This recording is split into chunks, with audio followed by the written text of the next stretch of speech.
सबसे पहले हमारा ऑडियो वीडियो आप तक पहुंचे तो गुप्ता म्यूजिक स्टूडियो को सब्सक्राइब करें और घंटी को दबाना न भूलें।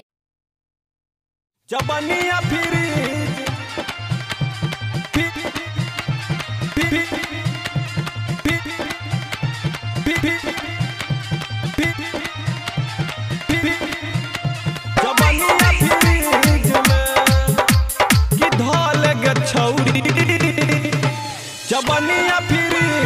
में डीजे सुमित सतीश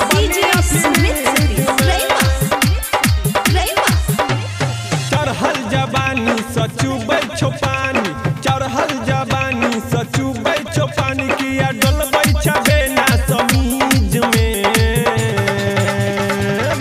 कि धल गे छौरी की रे जबानिया फ्रिज में,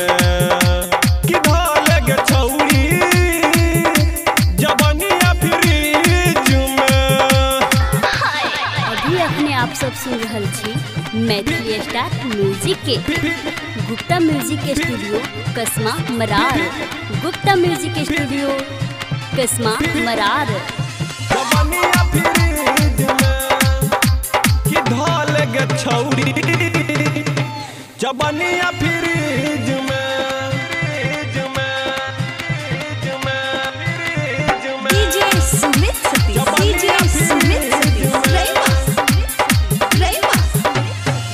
जबानी के गरमी दौड़ै छौ तोरा नस है नस गे चुबै के नहीं मन होइया करै छौ लस लस गे जबानी के गरमी दौड़ै छौ तोरा नस नस गे चुबै के नहीं मन होइया करै छौ लस लस गे, किया डलबै छै मन सब चीज में कि धल गे छौरी की रे जबानिया फ्रिज में, कि धल गे छौरी जबानिया फ्रिज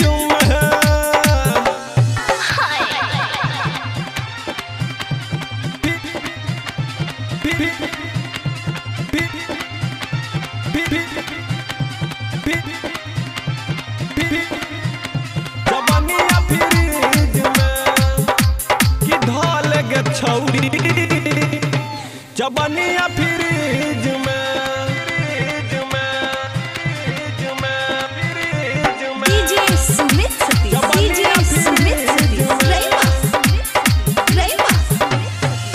गर गर छोड़ै छो पानी तोहरी जमीन गे लगैया कि हैंग क जेतौ तोहरी मशीन गे गर गर छोड़ै छो पानी तोहरी जमीन गे लगैया कि हैंग क जेतौ तोहरी मशीन गे, एना रहबे तो छोड़ देतौ गीज के कि धल गे छौरी जबानिया फ्रिज में, कि धल गे छौरी जबानिया फ्रिज में। चढ़ल जबानी सचुबै छो पानी, चढ़ल जबानी सचुबै छो पानी, किया डलबै छबे ना समीज में कि धल गे छौरी की रे जबानिया फ्रिज में।